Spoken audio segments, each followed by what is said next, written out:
No time to be meek. The goal is to seek the next big thing.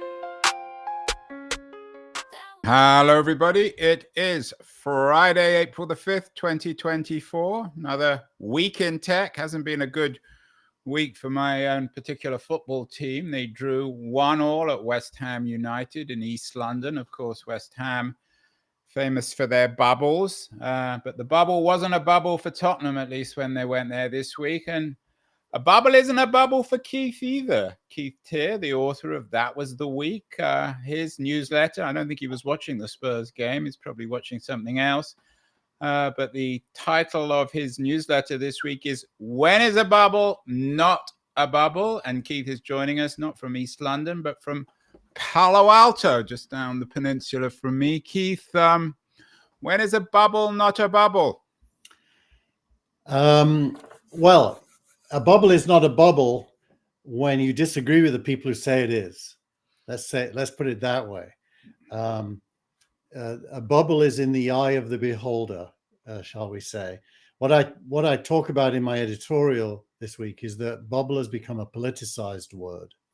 That is to say, for people who are pretty much skeptics on technology and innovation, whenever money is attracted to something new in Silicon Valley, the word bubble arises pretty much in the first day, definitely by the first week, and it lasts for several years until inevitably there's some correction in the market, and then the bubble has burst. And that narrative is basically a false narrative. And I bet is Lina Khan behind at the bubble? Lina Khan has nothing to do with the bubble. New listeners will not get the joke, but we talk about Lina Khan Keith a has lot. a particular love-hate relationship, more hate with Lina Khan than love. So even though Keith, you've acknowledged that, I mean, even if you're not a tech skeptic, sometimes the bubble is for real. I mean, there is some general frothiness about the AI economy, isn't there? Would you acknowledge that? Well, I think if you put it into normal language and say that large amounts of money are being attracted very early to a promising future technology, and that the money being attracted is a lot larger than would be justified by the current value of these things, then yes, that would be true. But that, to me, is normal and rational behavior. It's people betting on the outcome earlier than the outcome is, for certain. And I think in technology that almost always benefits the people making the bets. So bubble implies they're doing something irrational. I don't think they are. I think they're being super rational. Well, I'm going to cheat a little bit. Usually we end on the X of the week, but let's begin there because your X of the week is an anti-bubble post by Mike Maples, who was at the Y Combinator event this week with Gary Tan and the Y Combinator team. And Maples was really blown away with all the AI there. So maybe talk about that. Were you there, Keith? It looks as if there was a lot of interesting stuff going on. There was this car outside that I actually saw in San Francisco. I don't know who makes this car, but it's visually astonishing. When I saw it, I almost crashed my own car. And then, of course, there's the obligatory dog-like robots and lots of sunlit rooms where excited entrepreneurs sat and contributed to the bubble. What happened at the Y Combinator event that so so impressed Mike Maple? Well, firstly, standard practice is that something like 250 companies are chosen by Y Combinator to go through a training experience where they improve, their story and often their business over about a 3-month period. And they have a demo day at the end of it. So last week was the demo day. Of the 264, a very large number were AI companies. That is a Tesla car, by the way, just in case you're Not Is it joking. but is it a Tesla you can buy, or is it a prototype? No, you can buy it. It's that's the finished look. It's meant to compete with the Ford F-150. Well, anyway, that was there, and there were all the robots. I mean, that robot looks as if it could have existed 10 years ago. I don't know what was so revolutionary about that one. Probably mechanically it could have, but I bet you the software makes it do things it couldn't have done 10 years ago now. I mean, but anyway, the short story is Maple was impressed by the quality of the founders and their focus. And Mike is a principal at Floodgate Ventures. He makes investments, early stage investments. Yeah, and he wrote, "I could sense greatness in every direction that I look." So Mike Maples certainly doesn't believe in the bubble, although the VCs wouldn't, would they? Well, they don't. You see, a bubble is good. That's what people don't understand. A bubble is good. It means that money is being attracted to innovation. Imagine if there was no bubble. It would imply that there's no opportunity. Yeah, and that's the analysis of a lot of tech historians. Carlota Perez, I think, suggests that bubbles are essential in order to create the infrastructure for real innovation. So what happened in AI this week, Keith, in terms of making sense of what one of your pieces was called by Ed Zitron was called Bubble Trouble? Yeah, well, he's focused on a technicality. It's interesting, use the word bubble trouble, but I think his real message is AI may be in trouble, and his argument is that lack of data to train the AI on, meaning that at some point 100% of all the available data to train on will have been used, and at that point, how will the AI get cleverer? Which is a good point, and of course you didn't cite some of these pieces, but there's ongoing issues in the law courts between creatives and these new AI platforms about whether they should or shouldn't have the right to their creativity, to their art, to their music, to their writing. So the content or the stuff that Zitron's so worried about may dry up even before they've come to the end of it. I don't think there's a concept of it drying up. I actually think he's making a mistake. The AI doesn't work like that. It doesn't need an endless stream of new data. It needs to have enough data to become clever. And once it becomes clever, it can parse data that it's never seen before. For example, I put code into ChatGPT that it's never seen before, but it's clever enough based on its learning to be able to edit my code and make it better. So I don't think AI requires an unlimited amount of data. So you're an unrestrained optimist, Keith. There's nothing about this AI craze that worries you at all? I didn't call it a bubble. I would say all science contains the limits of its current knowledge. So, if you look at the history of medical science, of air travel, at any given moment, the science contains within itself the limits of the science. Yeah, but that wasn't the question. I mean, last week we had a story about... So the answer is, of course, everyone should be worried, but the answer to being worried is more science, not less science. What about neither you or I as scientists were more interested in the market and startup opportunities. Last week we had the story of Mustafa Suleyman and Reid Hoffman's startup that essentially they gave away to Microsoft. Clearly they couldn't raise the money. You mentioned, I don't know if it's you or perhaps one of the pieces, that the only real manifestation of bubble investment was Amazon's $4 billion investment in Anthropic. So, I mean, in the actual marketplace, is there a bubble? Are people bidding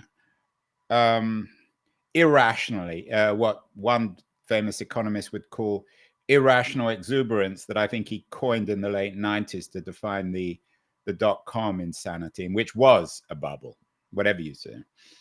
Well, a bubble is only a bubble at the end. Up until the end. What's it before? A little bubble. No, what about big bubble? Before it's, and by the way, it's always rational in my view. There is no such thing as irrational exuberance, except for the people who come too late and overpay just before prices are reset. And if you understand, how long cycles work, this is a repetitive. I know, but let's use the late 90s as an example. One of your companies experienced the bubble fate, certainly more than one of mine. In the late 90s, there were many companies. The vast majority didn't survive. So is that the case? So let me just, because this is an important question in terms of this AI economy. Of 100 AI startups, how many of them will, in your view, still be around in 5 years? It'll be shocking if the answer is more than 10%. So you're a bubble guy, Keith? No, I think that's entirely rational, because the 10% that survive will make a lot more than 100% of the money invested. But that wasn't the question I asked. So let's go back to the 90s. If we were talking in 1997, 1998, it may only be 1 in 100 that would have survived in 2001. Are we not going to have what economists would call the correction in the AI economy? Yeah, but you see, the narrative is being framed as a pejorative, as if there's something wrong. The truth is, massive amounts of value are being created. It's not destroyed. Value isn't being destroyed. It's being created. And a bubble implies the opposite. So bubble is you're reading stuff into that. All they're doing is let me finish as well. A bubble is an ignorant word spoken by someone that doesn't understand economics. I'm not sure that's true. Let's go back to the 90s. There were a lot of Me Too dog food online stores, and none of them survived. Maybe one of them survived. No, so that was a bubble in .com. You're kind of making things up, Andrew. There was one of those. There's only one everyone can remember. Was it called dogfood.com? Yeah, but there was lots that made it. Like I use, I'm blanking on its name now, but I get food for my dog from the pet place that was started way back, and it's massive and profitable, just like the shoe play, the shoe. But I don't think. I think you're misreading what the bubble people would say. They're not claiming any sort of moral. Hold on, they're not claiming any moral observation. They're simply saying that of the 10 companies of the 100 companies in AI today, only 5 or 10 of them are going to survive. Most of them will go away, and there'll be a climax or an anticlimax where the money runs out, and that's always the case. But there's no moral observation here. No, the reality. The implication, Andrew, is that things are being overpriced. Now, if you want to really mathematically determine whether things are being overpriced, you have to measure the price from the amount of value that will be produced from the investments. And the amount of value that will be produced from these investments is, many, many, many times more than the investments. So even if 90% of these companies fail, it isn't a bubble from the point of view of the people writing the checks. It's an investment. And it's a good investment, probably. I knew there was some signal rank ideology here. You're just trying to get people to invest in startups. I think we both know the truth about this. Well, any individual startup, Andrew, is a risk. So if you were to ask me, is that investment in that company indicative of a bubble? I might say yes. But good investors don't only invest in one company. Venture capital is right. But I think the point of bubbles is that you're right, of course, about good investors people like Mike Maple, who probably see the best deals before everyone else. But the point about bubbles is it brings everyone in. So it's not just the good investors, it's the bad investors. So it's the old story of the cab driver. Everybody in the late 90s knew that it was, whether you want to call it a bubble or a craze or irrational exuberance, when cab drivers in New York or San Francisco started to talk to you about the value of Yahoo stock. So bubble, whatever you want to call it, exuberance or excitement, it attracts less professional investors. There's more money, there's more froth, and there are more casualties, startup casualties, investor casualties. No, if you look at the venture capital section of this week's newsletter, you would conclude that the opposite is happening, that there's a shrinking amount of money going into venture capital. The large numbers in AI are almost entirely driven by Amazon's investment. So, yeah, so actually individual investors are not piling in. And venture capital as a whole has got less money than it's had for many years. All the graphs are down in terms of amount raised and number of rounds.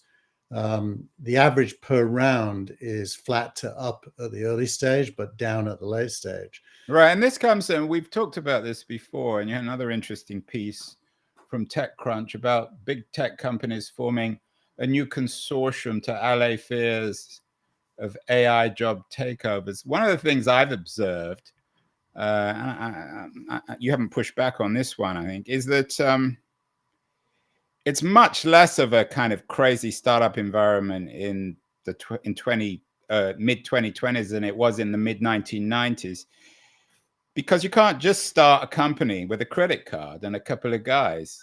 Now you may not need the kind of billions of dollars that Anthropic require, but you still got to have significant resources. So it lends itself less to startups. And oddly enough, it's the big tech companies, the Googles, the Microsofts, the Amazons, and the Apples of the world that are both big tech companies and also doing the starting up. Is that right? It's right, but there's an equally impressive counter trend. The counter trend is that because of AI, it's now possible for individuals to create companies without software or hardware. And one of the memes in the Valley is that in the next decade, we're going to see the first billion-dollar companies that have a single employee, the founder. And actually Rex Woodbury's piece this week about weapons of mass production kind of relate to that. But what would that mean? I mean, how can you have a company without hardware or software? Is it just basically Tim Ferriss or? No, because you use AI to build software, so you don't need engineers. And the software is hosted in the cloud almost for free. Like my bill at Snowflake for the whole of SignalRank is about $1,000 a month. It's not very much in the big picture. So the counter trend is that productivity, which is really the theme of this week's editorial due to the Economist article about China, productivity is going to get to the point where a single individual can do what used to take a team of 300. Yeah, and that of course raises the issue, Keith, as you know better than I do, about jobs, or what the weapons of mass production touches on that. And there's another piece that I think you're going to add to the newsletter, which is interesting. David Autor is a very distinguished economist at MIT, always been very critical of the impact of AI on jobs. But he's actually, and this is a piece from the New York Times this week, he's changed his mind. He thinks that AI might benefit the middle class because it will undermine the kind of monopoly of professional classes, of the engineers and the doctors and the lawyers. So whereas most people are rather pessimistic, Autor is actually becoming more optimistic, which I assume you share his position. Yeah. And it would fit with the weapons of mass production, where we all become entrepreneurial titans. Yeah, I'd count myself as one of the middle class that he is referring to, because I I use AI for coding. One of our listeners, by the way, just put in the chat that they've shipped 3 SaaS products in the last period in 6 months themselves as an individual, and I'm one of those. Tom Landers also says there's a book called Ask You Developer. Is that right? It doesn't seem right.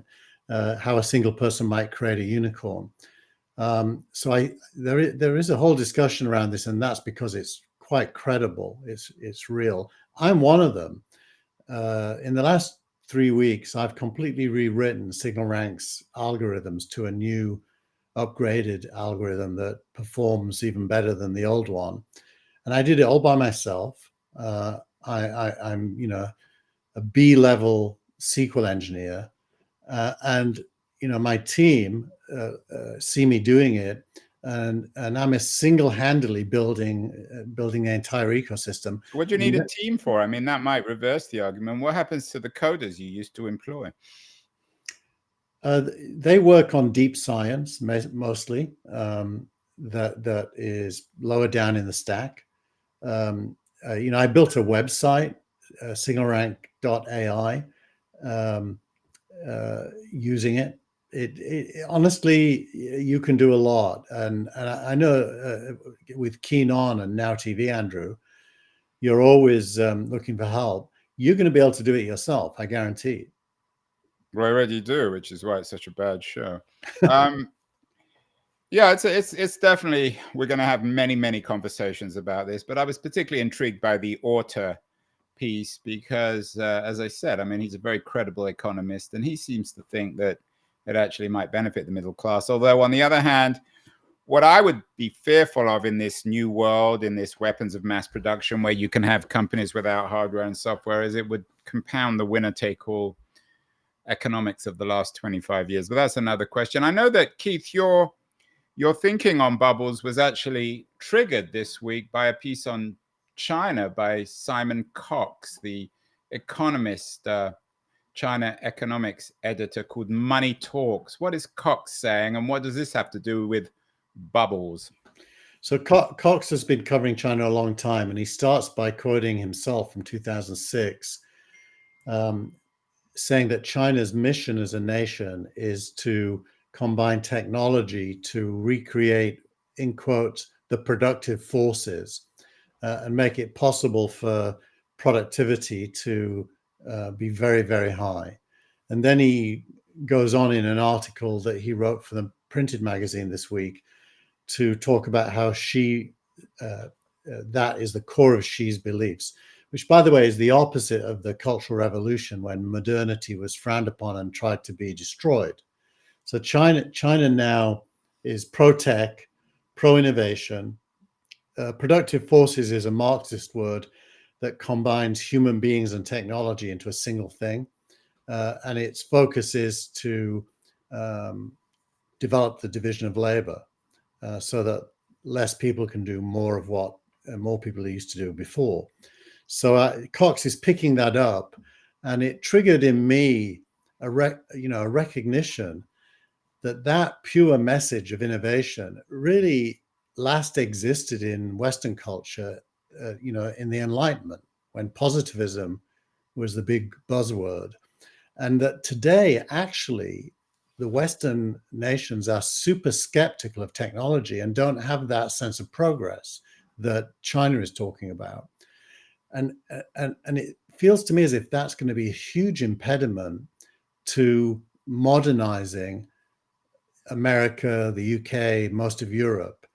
And they will get left behind, not because they're incapable, but because they've intellectually persuaded themselves to not like technology. Yeah, I don't know who you've been talking to, but I mean, there is currently a little bit of pessimism about technology, but I don't see that in America. There's still a lot of massive faith in the potential of technology, of green tech, of digital technology, of AI. I mean, who are you talking to, Keith? Where is all this pessimism? Actually, I did say that Silicon Valley is the only part of the US that's like China. Silicon Valley does believe in those Where things. else have you been? What isn't like China? What about New York's full of innovation? come on, Austin. look at the Baltimore Bridge discussion. They claim it's going to take them more than 10 years to rebuild that bridge. That's not very innovative. Well, that's an infrastructural problem, but that doesn't reflect technological pessimism. It reflects societal pessimism that also infects technology. Teenagers' mental health crisis is the other one. Everybody's focused on problematizing it rather Well, some than. people might be listening to this, Keith, and thinking, "What about this obnoxious Yorkshireman? Why doesn't he just go and live in China if you love it so much? Go and live in No, the I'm country of already innovation." living in the part of America that is the most like China, which is Silicon Valley. Well, we will see. I have to admit, I don't agree. I think America still is much more innovative than China culturally and in many other senses. One area where there is, and I agree with you here, a great deal of pessimism is on social media. Jonathan Haidt's been very influential in this. He has a new book out, The Anxious Generation, How the Great Rewiring of Childhood is Causing an Epidemic of Mental Illness. I don't know if you've had a chance to read the book, Keith, but what do you think of Haidt's thesis about this connection between anxiety, mental health, and social media? I'm not an expert, but I'm going to tell you my intuition is to completely disagree with it. I think mental health is, back in our day, Andrew, when we were at university, we used to call it alienation. That is to say, a sense of a lack of a sense of purpose and belonging. And I think the causes of that, and I do think it's real, but I think the causes of that are to do with the real prospects in society. The fact that, my children, the idea they could buy a house is a pipe dream. So the real truth is that anxiety and alienation, or a low sense of opportunity, is driven by the real world. If anything, social media is a place people go to get away from that, to live in a slightly unreal world where their friends are and they can enjoy themselves. Probably that explains why TikTok's so popular. It's fun. So I think of social media as the same as I think about going to the movies or a concert. It's a place to escape to for young people, and not a place where they learn to be mentally ill. I think so. You're saying that the anxiety, which is a fact, I don't think anyone would disagree with that. The high rates of therapy and mental illness, especially amongst younger people, that's a reflection of what a late stage digital capitalism, or whatever you want to call it, or the nature of our economy. It's probably too early to fully diagnose it, but I'd be shocked if COVID didn't have something to do with it. The fact, one of my sons spent 2 years working from home instead of being in college. He was lucky. He got a job because I could make some introductions, but none of his friends have gotten jobs and they have the same degrees as him. I think it's actually a realistic reaction to what's happening. Another interesting piece that you had this week, and it's a great newsletter, Keith, is from one of your favorite writers, Thomas Tungus, a venture capitalist, on the right. I mean, we've talked endlessly about the attention economy on this show. Books have been written about it, but the increasing decline of attention. Do you think, and I don't know what Tungus thinks about this, is there a connection between this anxious generation and their inability to pay attention? Does an inability to pay attention create more or less anxiety? And where's the causality here? Is the lack of attention causing anxiety, or is the anxiety causing the lack of attention? Well, based on my prior answer, I'm going to say neither. What's happening is attention is now a currency, and you're not going to give your attention to something unless it adds something. And people now have an ability to parse information super fast and decide whether to give it more time. I just watched The Three Body Problem on Netflix, and I didn't read the novel it's 4 novels actually. I didn't read any of them before. Now I will, because the attention I gave to the show made me realize that I want to read the novels. And sometimes I'll see a tweet and I'll click on it and disappear immediately from the page I go to. Other times I'll spend 30 minutes there. So I think what people are doing is they're being able to pass and reject much faster. They're highly educated to do that. And so I think most of these things are symptoms of intelligence, not a failure. Now, I do think that deep diving into subject areas that our LinkedIn user here just talked about is super important. I spend hours every day deep diving into my work, but I'm not going to spend a lot of time on a website that doesn't add anything to me. I'm going to pay it less attention. And given that we're using Twitter and Facebook and LinkedIn, where it's posts, not essays mostly, I think the ability to leave quickly is a skill everyone has to learn. So I think that reduction in attention span is people deciding to leave quickly. So you're not in the cultural pessimist community who argue that, and this debate again has been going on for almost 20 years. Nick Carr was very influential. Our failure of the attention economy undermining our ability to write books. You think it reflects more intelligence rather than less? You're in a minority there, Keith, but maybe you're right. Well, look, are you being intelligent when you leave a website quickly because there's nothing there for you? But that's nothing to do with the attention economy. I mean, there's always, you could read a book and you put it down after a couple of pages because you didn't like it or you found it boring. That's got nothing to do with the attention economy. You'd pick up another book. In Thomas's case, I'm going to guess it's a sign of lack of product market fit between his content and the people who show up to the website. Yeah, I think anyone who actually goes to websites these days is archaic. They're probably old, Keith, like you and I. And you had an interesting piece on age. The world is getting older. Global senior population is growing dramatically. Interesting piece on this. How does this fit into the narrative about anxiety and attention and the bubble of AI? Is it connected or is it a separate theme here? Well, there's a lot of complicated things buried inside it. An aging population is usually considered a bad thing because the question then arises, who will do the work? But in the era we're living in, there's another question, which is, will there be any work? So those two questions kind of coexist. We also have this immigration debate about how too many people are coming into the country, but at the same time, there isn't enough people to do the jobs. As came out today in the numbers, by the way, the jobs numbers were super high again.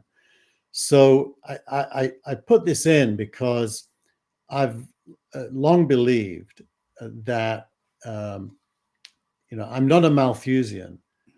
So I don't believe that. Explain what not everyone, Keith, will know what a Malthusian is. Well, I don't believe that population size is the main variable in calculating resource allocation. I think productivity is. And so that what that means is that a shrinking working population is fine as long as productivity is going up. The earlier conversation implies that that is likely to happen, but I still think the jury should be out on that. Tech hasn't always delivered productivity increases. In fact, rarely it does it. So I think the jury's out, but I do think you've got to put population aging, immigration, the decline of jobs, all have to be in the same conversation, which really requires a national vision for the future. And the interesting thing is that's what China, whether you like China or not, and there's obviously a lot wrong with China, but the one thing you can't deny is they have a national narrative on the future. The parody of that is the 5-year plan that Stalin invented. But having some kind of a plan is probably a good idea. And I don't think there is one in America. I think all these conversations are politicized, short term, and no one really owns the narrative for the near or You know what? middle It's also future. good about China, Keith. Yeah, Lena Khan isn't there. it's true. That's true. They're worse than her. Are you? If you get a call from the Chinese ambassador after this, you're going to accept their passport, give up living in Palo Alto, and go and live in Beijing? I will not be doing that because I love living in America. My critique of America is because I want to live here and I would like it. Yeah, to and what's be. interesting in all seriousness about this growth of old people is we've got an election coming up in America, as everybody knows, between two seemingly senile 80-year-olds. What is this global senior population going to do to the current gerontocracy in America? Is it going to make it even more gerontocratic? What happens to young people? It will. And by the way, it also implies, by the way, Andrew, that young people are not having families at the same rate that earlier generations did. Which Well, that comes back to the anxiety and the friends of your son who can't get work. Most people don't get married and don't have kids if they don't have work. Exactly. So that to me is kind of structural and requires, that bridge in Baltimore should be back up and running in 12 months.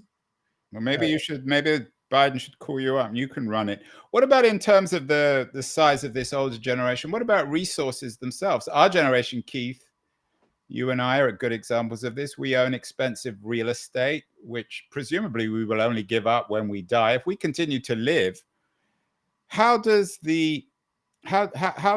wealth get redistributed within communities?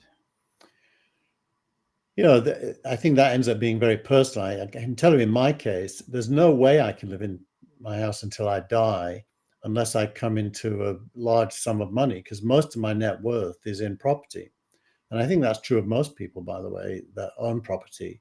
It's a big part of their net worth. And so you end up having to sell and move somewhere cheaper and live off the proceeds. In China, Keith. How's the real estate in China? It's actually correcting right now to lower prices. Wow. Well, it's all coming into place.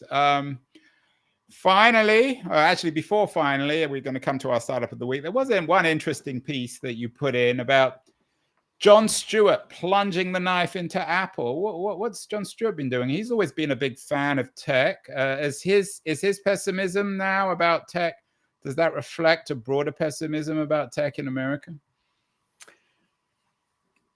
I don't really know what he really thinks about tech, but he interviewed Lena Khan this week, which was apparently Apple wouldn't let him interview her. So Apple has the same taste as me, it seems. So he left and he brought her onto the Daily Show to interview her. And I do suspect he is part of the generation that looks at social media. I mean, he has a self-interest, right? He's an old media success story, and he has not been a new media success story. So for him, social media is probably a competitor, if you will. Although I do note that he's been putting his Daily Show monologues on YouTube recently, and I for one have been watching them. So maybe he's learning. Anyway, he stuck the knife into Apple by outing them for limiting his editorial capabilities on the show that Apple was paying for. I mean, it sounds like the same fight between and I don't want to have an Elon Musk conversation. He's fortunately not in the newsletter this week. Elon Musk and Don Lemon. Yep. I mean, the people who pay for these shows have every right to cancel it if they don't want it, whether it's Musk, X, or Apple, don't they? They have the right, but you can draw your own conclusions about their custodial power is being wielded to prevent conversation that they don't approve of. Normally, a libertarian would say that's not okay. Well, I think we should be honest, Keith, and acknowledge that this show is brought to you by the Chinese Communist Party and the Chinese government. Exactly. And they're paying us large amounts of money for Keith to trash America and suggest that we should all go and live in Beijing, which I am not going to do, but I think maybe, Keith, next show you'll be in Beijing, I'll be in maybe Shanghai, Andrew, or Shanghai. Well, that all sounds the same to me. Anyway, finally, Keith, we've done X of the week. That was Mike Maple and his excitement. We're not calling it a bubble over AI, but it's an interesting startup of the week. I never heard of it. Not this one. It's called Rubrik, and it's not Rubrik's Cube. It's the Rubrik IPO. Tell us why you've given this award, your Startup of the Week award, to Rubrik. What's significant about it? It's because it's the second IPO in recent weeks. The other one was Reddit. Reddit, by the way, is shocking to me. Its share price has gone quite up since it IPO'd. Rubrik is a more standard enterprise company in the security space, and it's far incredibly boring, but clearly you're seeing it as symbolic. You're less interested in its IPA and more what it tells us about the economy. Yeah, and about IPOs in general, and the optimism in Silicon Valley will go quite a lot further up if that IPO is successful. And I think it will be, from what I read about it. So there's reasons to be cheerful, Keith, even in America, even if it can't be China, still the IPO market is back, and we should be cheerful in the spring of 2024. Always look on the bright side of life is the song, isn't it? Even for Spurs fans? Even for Spurs fans, because it could be a lot worse.